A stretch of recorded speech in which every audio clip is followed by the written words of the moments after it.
Hello, everyone.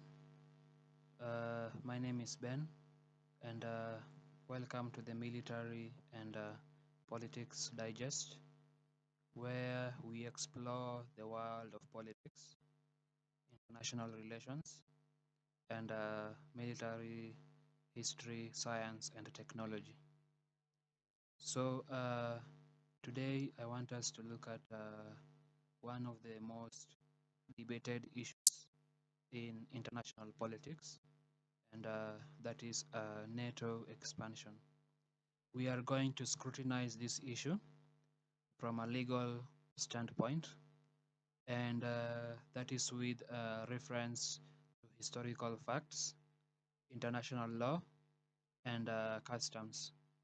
And with this reference, we shall expose all the myths and propaganda surrounding NATO expansion, especially after the collapse of the Soviet Union.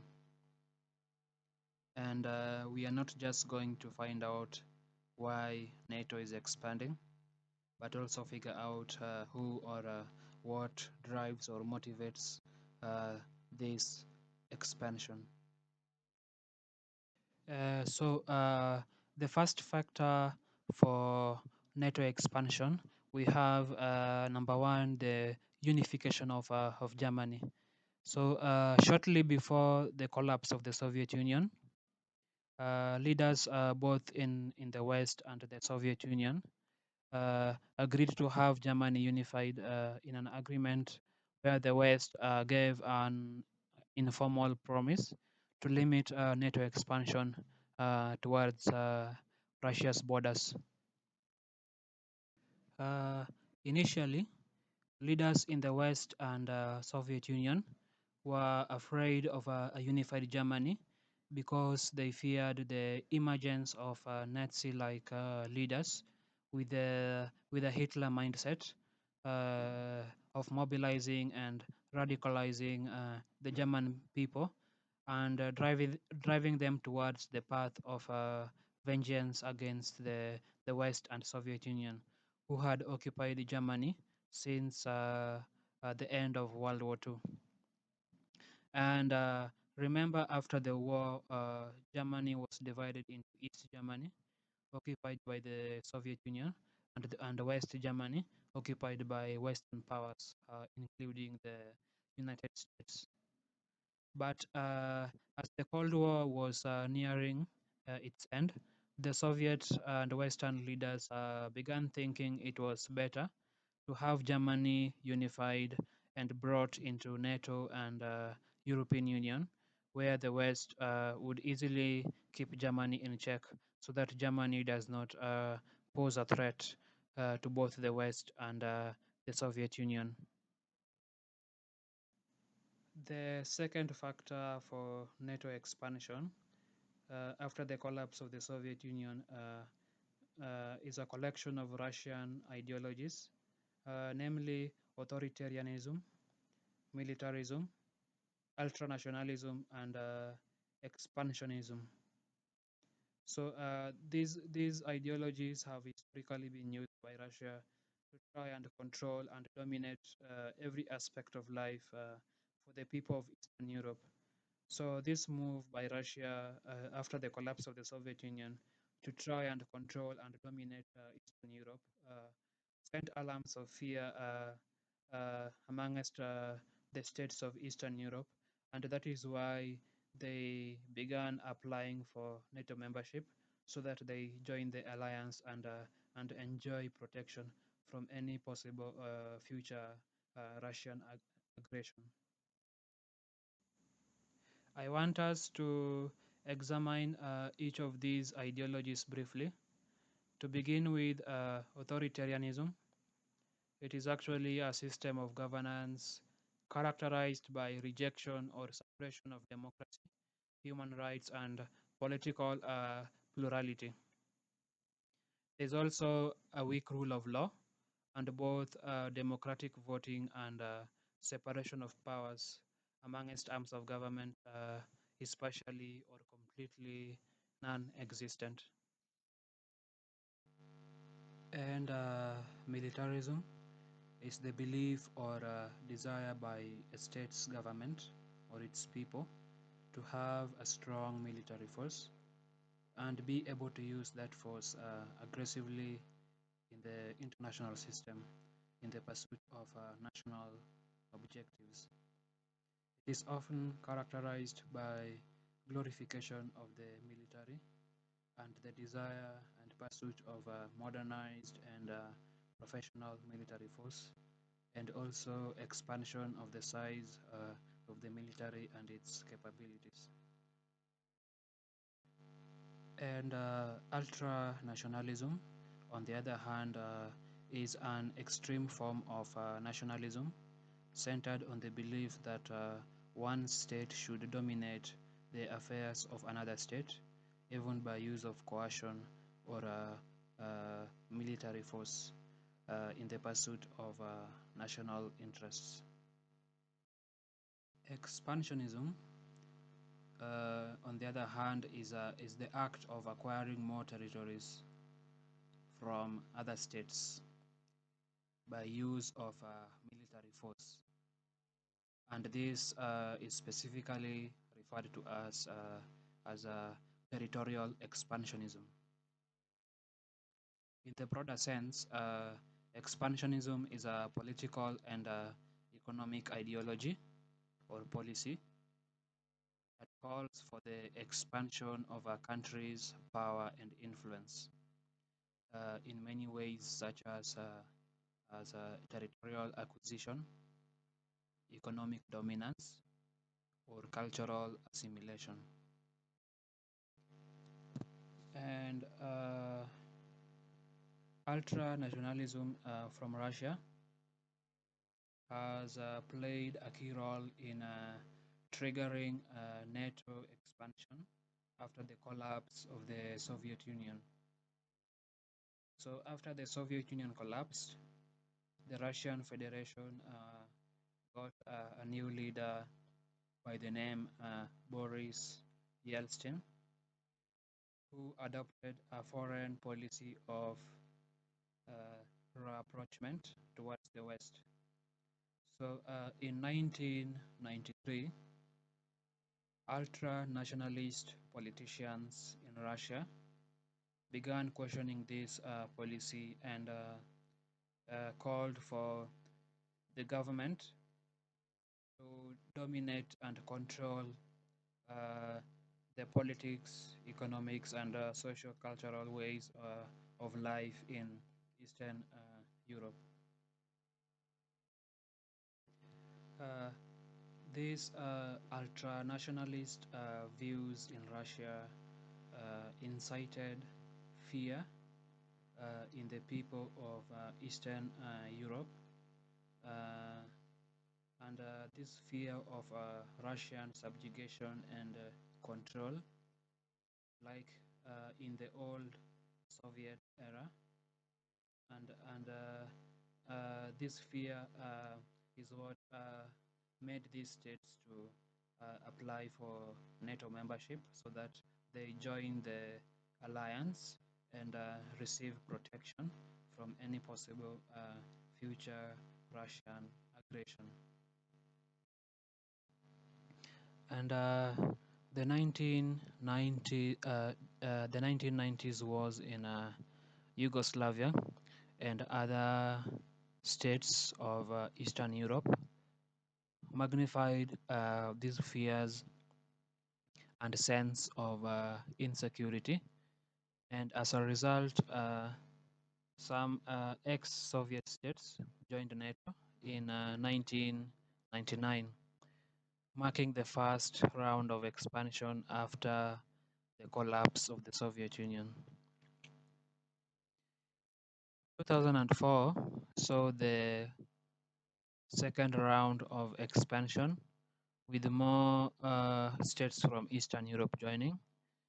2009 there was the third round of expansion. 2017 the fourth round. 2020 the fifth round, and 2023 the sixth round of expansion with Finland joining the alliance. Uh, Both Sweden and Finland applied to join NATO at the same time, following 2022's Russia's invasion of Ukraine that reignited fears and a sense of insecurity in the face of renewed Russian aggression in Europe.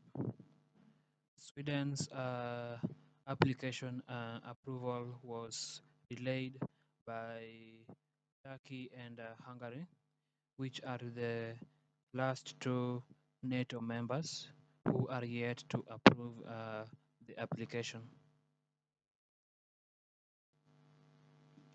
And not to forget the old memories of aggression, subjugation, and control from external powers like Hitler's Nazi Germany in World War II and Soviet Union after the war.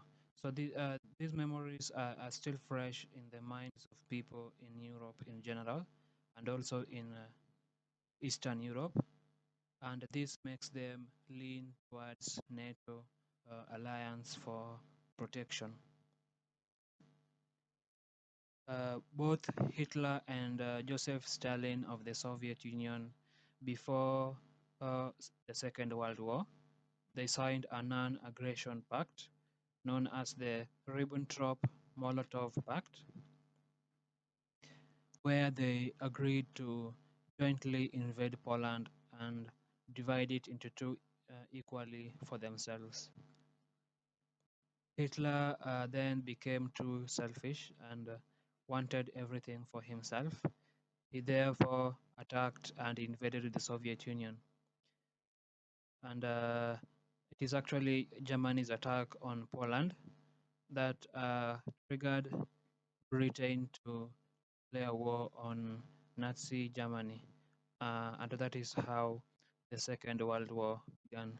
So more on that you can find it in the history books. And so in summary, for the factors for NATO expansion, the culprit responsible for the expansion of NATO is already quite clear. And to me, it is Russia and its aggressive ideologies centered on the desire to dominate and control every aspect of life for people in Eastern Europe. And this desire creates a fear and sense of insecurity in Eastern Europe. And therefore, some Eastern European states move to join NATO to receive protection from any possible Russian aggression. And now I would want us to take a look into the myths and propaganda surrounding NATO expansion. Now that we have seen the factors for NATO expansion. So uh, myth and propaganda number one. Uh, I do hear often coming from pro-Russian circles is that NATO expansion is an act of aggression on the Russian Federation. So to me, these people in the pro-Russian circles do not clearly understand the meaning of the word aggression as it is used in international relations and international law. So, in international relations, the word aggression can be defined as an act or a policy of expansion carried out by one state or many states at the expense of another state or other states uh, by means of an unprovoked military attack. And so, with reference to this definition, NATO has been expanding indeed, but not by means of unprovoked military attacks. So, uh, if you look at this definition, the pro-Russian argument says that or implies that NATO has been attacking countries in Europe and forcing them to join the alliance, which is not true at all. And actually, NATO has an open door policy, which allows any country that can meet the qualifications or requirements to apply for membership. And after that, the country receives an invitation to join the alliance after the approval or ratification by all existing members of the alliance has been done. And how about the definition of aggression in the context of international law? So in this context, it can be defined as any use of armed force or military force in international relations, not justified by defensive necessity, international authority, like authority from the UN Security Council, or consent of state in which force is used. This means that a country cannot use military force to attack other states if it is not on a defensive posture or in the name of self-defense. If it does otherwise, then that would constitute an act of aggression. And if you notice, the two definitions drive towards the same emphasis, and that is military force should only be used for self-defense and not for unprovoked offense or attacks, which would otherwise be treated as an act of aggression by law. Myth and propaganda number two is that NATO expansion is a security threat to Russia. If you look at in history, for all the years that NATO has existed, NATO has never attacked Russia with a military force and does not intend to do so in the present or in the future, unless Russia attacks a NATO country first.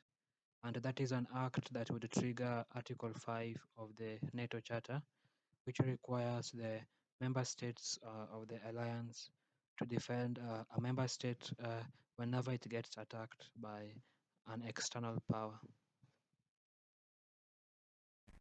And so, Russia over the years has used this myth and baseless suspicion and assumptions on non existent threats from NATO to propagate the propaganda of NATO expansion is a security threat to Russia.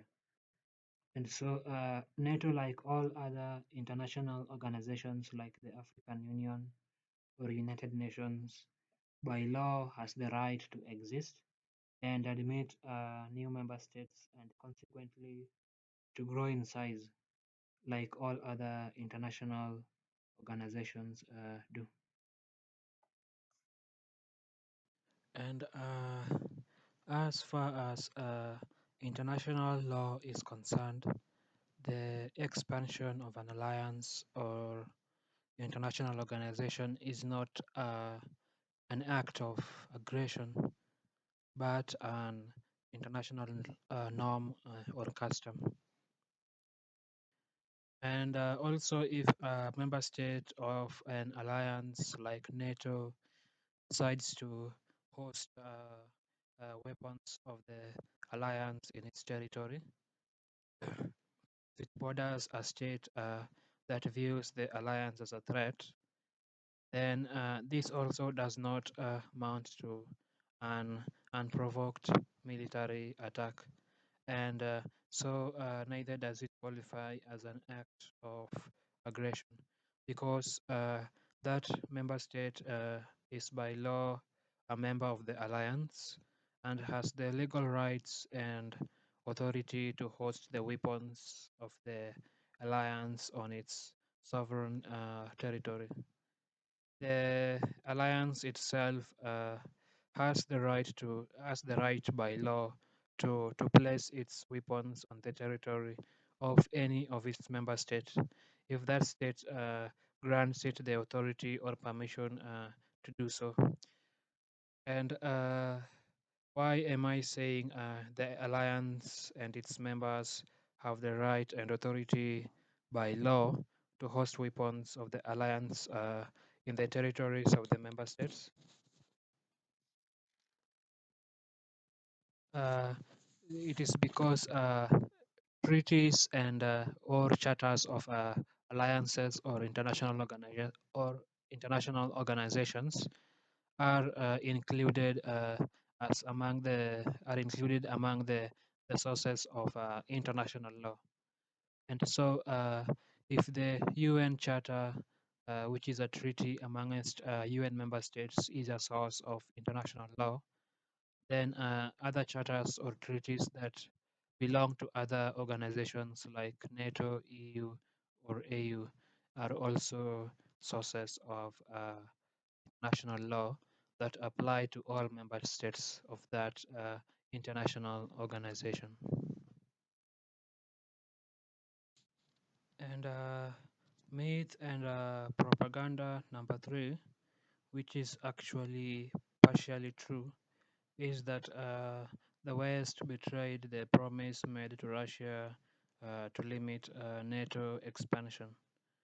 So remember the informal agreement made before the unification of Germany in 1990, towards the end of the Cold War, where the West issued a verbal promise not to expand NATO further towards Russia, and the Soviets in return allowed for East Germany to be reunified with West Germany.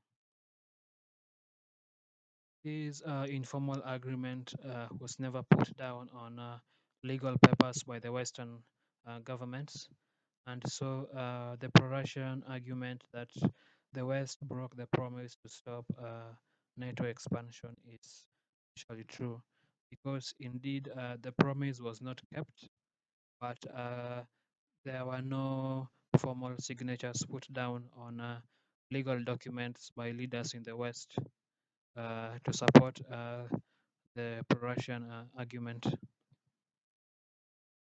And speaking of betrayal and breaking of promises, Russia betrayed and violated the Budapest Memorandum, which was an agreement signed in 1994 by Ukraine and Russia, alongside the UK and the US. And according to the terms of the agreement, Ukraine was to hand over its inherited Soviet nuclear weapons to Russia, following Ukraine's independence from the Soviet Union, which collapsed and was formally dissolved by Mikhail Gorbachev in 1991. And for Russia, according to the terms of the agreement, Russia was to ensure that the sovereignty and security of Ukraine was not compromised or threatened. And I believe the US and the UK were to ensure the same as well. And that is like, I believe they were acting as guarantors to the agreement.